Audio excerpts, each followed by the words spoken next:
Yo, what's up, gamers? It's Andrew. I'm here with Wyatt and Karen, and today we're going to be showing you guys how to how to change our data types in SQL Server 2017. So first, we're going to go to tables. We're going to hit New Table, throw a table in there, and we're going to start off with ID, and we're just going to leave that. It's going to default to nchar. Don't know what that means, but we're with it. So then we're going to type what? First name.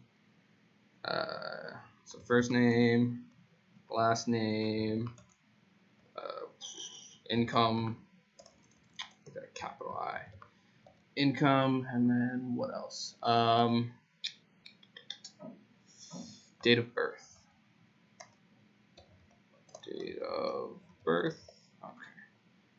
So basically, what we have here is like a teeny tiny little table that's going to tell us, details about a person. Just an example. And for ID, we can see everything defaulted to nchar, and that's kind of what we want to change. So if you go into data type, so we'll make ID our primary key first, because everything's going to be referenced from there. We're going to change our data type to integer. We can't find it, we'll just type it in here. Integer. And the reason we're changing it to integer is because, maybe we'll have to do some math with it later. We're not really sure, but it is a number, and it's going to stay a consistent increasing number. And as you can see, we're not allowing nulls because it's a primary key, and you can't do that, right? You don't want to have duplicates as a primary key. So then we have our first name. First name is, it's a character value, but we're actually going to increase. So the 10 here is how many, characters we can stick in here. So say you got like a really long first name that I can't pronounce, we're going to give it 20 characters. It's safe. Nobody has a first name longer than 20 characters. We're going to do 20 characters for the last name. We'll go 30 for the last name because you never know. There's hyphenated names a lot nowadays, and you don't want to. People with hyphenated names are very sensitive about it. So, then we have income. Sorry, then we have income, and our income is going to be a money value. So you can use an integer or a any other value, but we're going to use money because we're specifically stating income here. And keep in mind, we're allowing nulls in all of these. It's not really, it's not really essential, but just for the sake of showing you this tutorial, we're just going to keep them like that. Date of birth, we're going to change the data type to date, I believe. Where's date? Date, yeah. We don't want date time because nobody knows the exact minute they were born.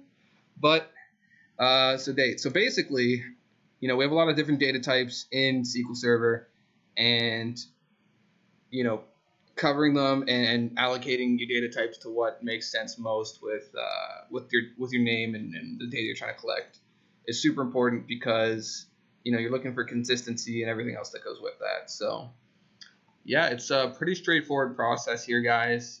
Again, to recap, all you want to do is right-click, hit New Table, start your new table.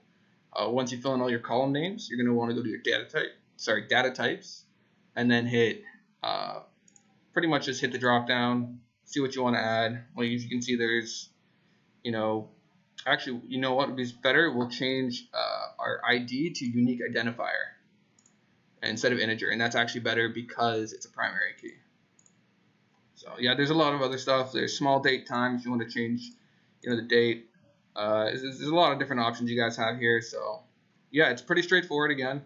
Thanks for watching our tutorial. Be sure to like, comment, subscribe. Sorry, we actually need the likes to pay the bills.